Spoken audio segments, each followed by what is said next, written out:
Hello friends, good evening. मैं शिवानी गुप्ता स्वागत करती हूँ आपके अपने यूट्यूब चैनल दक्ष स्टडी सेंटर में। तो दोस्तों, आप सभी कैसे हैं? आशा है कि आप लोग स्वस्थ होंगे, मस्त होंगे और अपने एग्जाम के लिए अच्छे से तैयारी कर रहे होंगे। तो दोस्तों, यदि आप एनटीपीसी ग्रुप बी रेलवे की तैयारी कर रहे हैं तो ये वीडियो आपके लिए बहुत ही हेल्पफुल होने वाला है दोस्तों, आपके ऑल कम्पिटेटिव एग्जाम्स के लिए। दोस्तों, प्रतिदिन शाम 7 बजे क्लास को आप जरूर से ज्वाइन करें। और दोस्तों, यह हमारा 19 नंबर का क्लास है।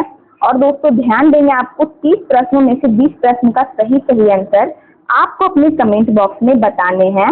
दोस्तों, बिना समय गवाए ध्यान देंगे हम लोग पहले प्रश्न की ओर। हमारा पहला प्रश्न है, प्रोटीन का संश्लेषण होता है बताइए। ए में है गोल्गी काय में, राइबोसोम में, या फिर दोस्तों ध्यान देंगे हमारा राइबोसोम है, सी में है माइटोकॉन्ड्रिया में, या फिर दोस्तों डी में है सेंट्रोसोम पर। तो बताइए इनमें से इस प्रश्न का हमारा सही आंसर क्या होगा कि प्रोटीन का संश्लेषण होता है। तो दोस्तों, डी ऑप्शन ध्यान देंगे, हमारा बी ऑप्शन इस प्रश्न का आंसर है राइबोसोम पर। अगला प्रश्न है, ध्यान देंगे, हमारा अगला प्रश्न है कि माइटोकॉन्ड्रिया का संबंध है दोस्तों बताइए उत्सर्जन से, प्रासरण से, श्वसन से, या फिर डी में है पाचन रस से। तो बताइए इनमें से इस प्रश्न का हमारा सही आंसर क्या होगा कि माइटोकॉन्ड्रिया का संबंध किससे है दोस्तों? तो ध्यान देंगे, इनमें से इस प्रश्न का सही आंसर है श्वसन से।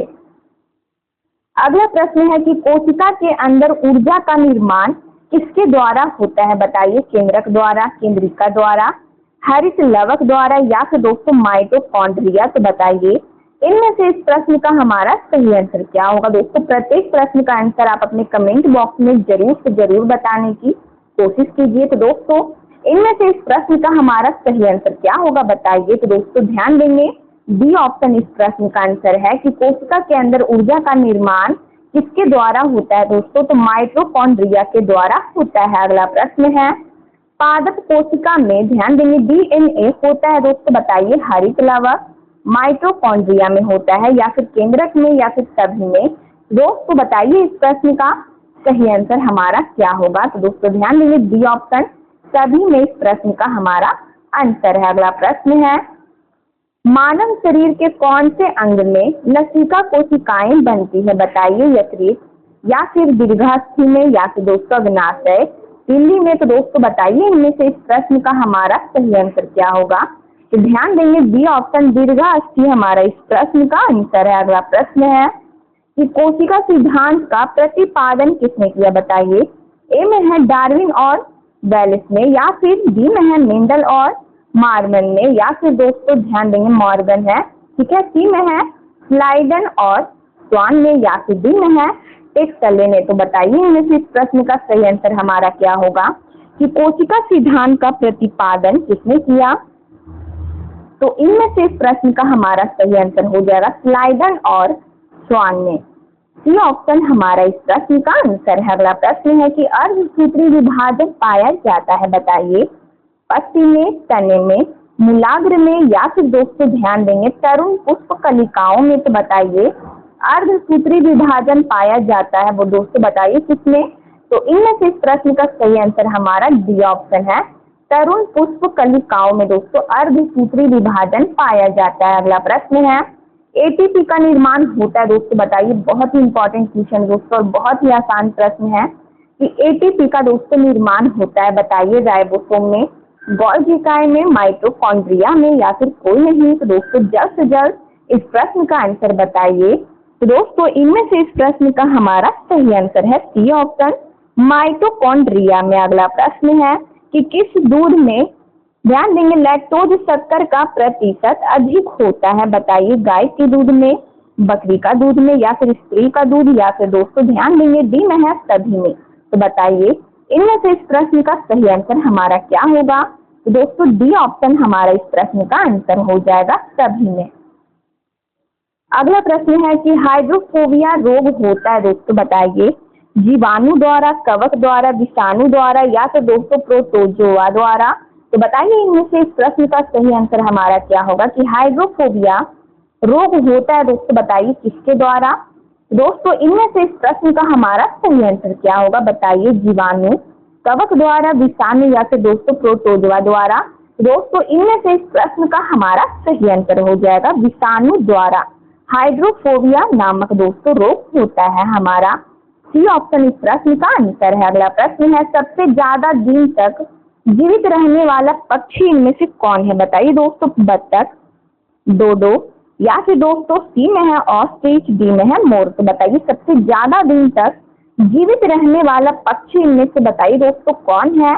तो इनमें से इस प्रश्न का हमारा सही आंसर हो जाएगा दोस्तों ऑस्ट्रिच। यदि आप सी ऑप्शन इस प्रश्न का आंसर चूज किए हैं दोस्तों तो आपका आंसर बिल्कुल सही है। इस प्रकार प्रत्येक प्रश्न का आंसर आप अपने कमेंट बॉक्स में बताइए। यदि दोस्तों अभी तक आप इस वीडियो को लाइक ना किए हो दोस्तों लाइक आप अवश्य कर लिया कीजिए। तो ध्यान देंगे चमगादड़ किस वर्ग का प्राणी है बताइए। मैमेलिया का, यूथेरिया का या फिर दोस्तों ध्यान देंगे सी में है प्रोटेस्थेरिया का या फिर दोस्तों डी में है कायरापेट्रा का। तो बताइए इनमें से इस प्रश्न का सही आंसर क्या होगा। दोस्तों चमगादड़ किस वर्ग का प्राणी है बताइए। मैमेलिया, यूथेरिया या फिर दोस्तों सी में है प्रोटेस्थेरिया, डी में है कायरापेट्रा। तो बताइए इनमें से इस प्रश्न का सही आंसर हमारा क्या होगा। तो ध्यान देंगे दोस्तों एप्पल इस प्रश्न का आंसर है। मैमेलिया का दोस्तों प्राणी है इस वर्ग का। तो मैमेलिया वर्ग का दोस्तों प्राणी है हमारा एप्पल इस प्रश्न का आंसर है। अगला प्रश्न है एथलीट फुट बीमारी होती है बताइए।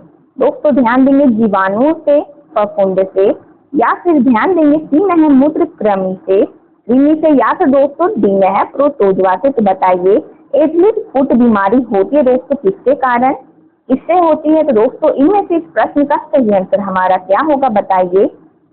जीवाणुओं से, फफूंद से या फिर दोस्तों सी में है ध्यान देंगे मूत्रकृमि से या फिर प्रोटोजोआ से। तो बताइए इनमें से इस प्रश्न का सही आंसर हमारा क्या होगा। तो दोस्तों बी ऑप्शन बिल्कुल सही आंसर है हमारा। बी ऑप्शन इस प्रश्न का आंसर है फफूंद से। अगला प्रश्न है कि एटीपी का निर्माण होता है हमारा रिपीट क्वेश्चन है। तो बताइए इनमें से इस प्रश्न का सही आंसर हमारा क्या होगा। जल्द से जल्द बताइए इस प्रश्न का आंसर हमारा क्या होगा कि एटीपी का निर्माण होता है गोल्गी काय, राइबोसोम या फिर माइटोकॉन्ड्रिया में या फिर दोस्तों सेंट्रोसोम में। तो बताइए एटीपी का निर्माण होता है दोस्तों बताइए किसमें होता है। दोस्तों रिपीट क्वेश्चन है यह क्वेश्चन का दोस्तों आंसर मैं बता चुकी हूँ। तो बताइए इस प्रश्न का आंसर हमारा क्या होगा। दोस्तों सी ऑप्शन माइटोकॉन्ड्रिया में। अगला प्रश्न है कि कोशिका सिद्धांत दिया दोस्तों बताइए किसने दिया। रॉबर्ट हुक ने, रॉबर्ट ब्राउन ने या फिर दोस्तों स्लाइडन एवं स्वान ने। डी में है ध्यान देंगे मेलविन केल्विन ने। तो बताइए दोस्तों कोशिका सिद्धांत किसने दिया। तो दोस्तों ध्यान देंगे इनमें से इस प्रश्न का सही आंसर है हमारा स्लाइडन एवं स्वान ने।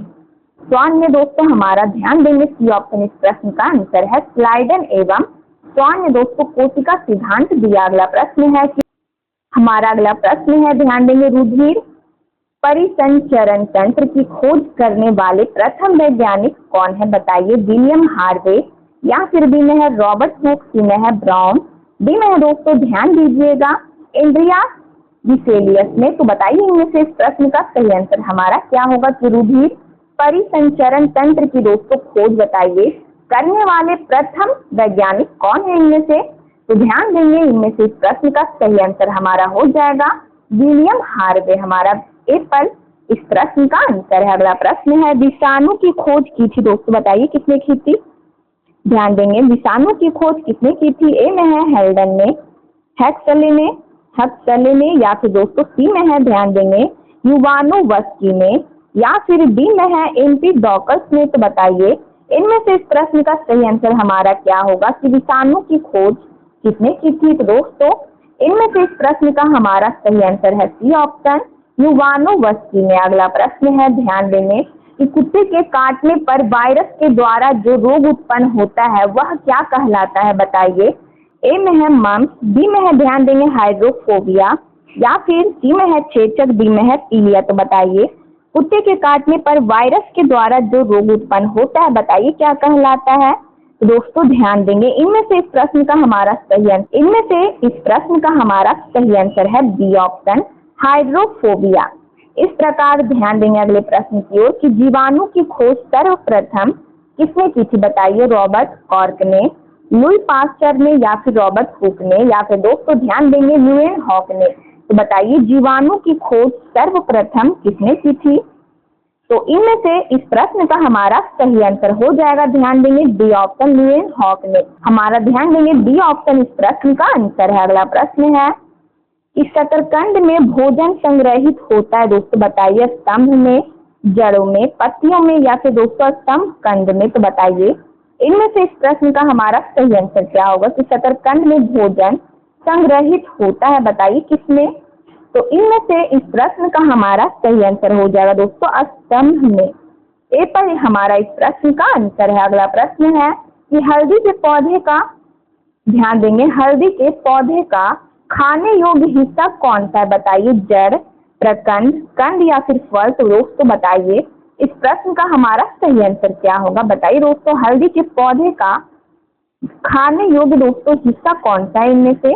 तो इनमें से हमारा इस प्रश्न का सही आंसर है बी ऑप्शन यानी प्रकंद इस प्रश्न का आंसर है। अगला प्रश्न है, ध्यान देंगे कि लिम्फोसाइट रक्षा करती है, बताइए जिससे रोगाणुओं से, लिम्फ से या फिर दोस्तों श्वेताणुओं से। तो बताइए इनमें से इस प्रश्न का हमारा सही आंसर क्या होगा? दोस्तों ध्यान देंगे बी ऑप्शन हमारे इस प्रश्न का आंसर है रोगाणुओं से। अगला प्रश्न है, आपातकालीन ग्रंथि है दोस्तों, बताइए एड्रिनल, अग्नाशय, थाइमस ग्रंथि या फिर दोस्तों थायराइड ग्रंथि। तो बताइए इनमें से इस प्रश्न का हमारा सही आंसर क्या होगा कि आपातकालीन ग्रंथि इनमें से कौन है? तो दोस्तों ध्यान देंगे एड्रिनल ग्रंथि है। हम एप्पल हमारा इस प्रश्न का आंसर है। अगला प्रश्न है, ध्यान देंगे पेलाग्रा रोग किस पोषक पदार्थ की लगातार कमी से होता है? बताइए ए में है नियासिन, बी में है थायमिन, सी में है एस्कार्बिक अम्ल, डी में है साइनोकोविलैमिन। तो दोस्तों बताइए इनमें से इस प्रश्न का हमारा सही आंसर क्या होगा? दोस्तों ध्यान देंगे इनमें से हमारा इस प्रश्न का सही आंसर है एप्पल यानी नियासिन। इस प्रकार दोस्तों ध्यान देंगे अगले प्रश्न की ओर कि मानव शरीर में मास्टर ग्रंथि कहलाती है। दोस्तों बताइए बहुत ही इंपॉर्टेंट क्वेश्चन है दोस्तों कि मानव शरीर में मास्टर ग्रंथि कहलाती है।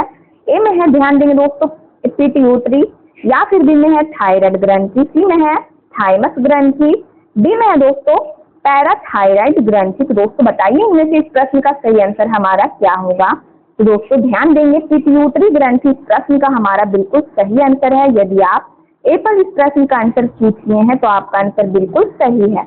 अगला प्रश्न है कि रक्त कब्रगाह किसे कहा जाता है? बताइए प्लीहा को, यकृत को, सी में है लाल अस्थि मज्जा को या फिर डी में है फेफड़ा। तो बताइए इनमें से इस प्रश्न का हमारा सही आंसर क्या होगा? तो दोस्तों ध्यान देंगे एप्पल हमारा इस प्रश्न का आंसर है प्लीहा को कहा जाता है। अगला प्रश्न है कि कौन सा खनिज लवण शरीर में बहुतायत मात्रा में पाया जाता है? बताइए लोहा, कैल्शियम, सोडियम या फिर डी में है फास्फोरस। दोस्तों बताइए इस प्रश्न का हमारा सही आंसर क्या होगा कि कौन सा खनिज लवण शरीर में बहुतायत मात्रा में पाया जाता है? तो दोस्तों इनमें से इस प्रश्न का हमारा सही आंसर है बी ऑप्शन कैल्शियम पाया जाता है। अगला प्रश्न है कि लड़का पैदा होगा जब, दोस्तों बताइए XX गुणसूत्र हो तब या फिर YY गुणसूत्र हो तब, सी में है XY गुणसूत्र हो या फिर दोस्तों डी में है XXYY गुणसूत्र हो। तो दोस्तों जल्द से जल्द इस प्रश्न का आंसर अपने कमेंट बॉक्स में बताइए। तो दोस्तों ध्यान देंगे हमारा इनमें से इस प्रश्न का सही आंसर है XY गुणसूत्र हो तब, हमारा सी ऑप्शन इस प्रश्न का आंसर है। अगला प्रश्न है कि स्तनधारियों में मुख्य उत्सर्जी पदार्थ होता है? दोस्तों बताइए यूरिया, यूरिक अम्ल, सी में है एमिनो अम्ल, डी में है अमोनिया। बताइए इनमें से इस प्रश्न का हमारा सही आंसर क्या होगा? तो दोस्तों ध्यान देंगे एप्पल हमारा इस प्रश्न का आंसर है यूरिया। इस प्रकार ध्यान देंगे अगले प्रश्न की ओर कि श्वसन दर सबसे कम होती है? बताइए भोजन करते समय, निद्रा में, खराटे भरते समय या फिर दोस्तों सी में है दौड़ते समय, डी में है टेनिस खेलते समय। तो बताइए श्वसन दर सबसे कम कब होता है? दोस्तों इनमें से इस प्रश्न का हमारा सही आंसर हो जाएगा बी ऑप्शन निद्रा में, खराटे भरते समय दोस्तों श्वसन दर है जो दोस्तों सबसे कम होती है। इस प्रकार दोस्तों आज का क्लास हमारा यहीं तक समाप्त हुआ। यदि आप इस चैनल को पहली बार विजिट कर रहे हैं तो चैनल को बस सब्सक्राइब कर ले, बेल आइकन को ऑल में प्रेस कर ले, वीडियो को लाइक करना ना भूले। अपने स्टडी ग्रुप में जरूर से शेयर कर ले। कमेंट बॉक्स में आप लोग अपनी प्रतिक्रिया देते रहते हैं, इसके लिए दिल से धन्यवाद। मिलते हैं नेक्स्ट वीडियो में, तब तक के लिए स्वस्थ रहिए, मस्त रहिए। जय हिंद, जय भारत।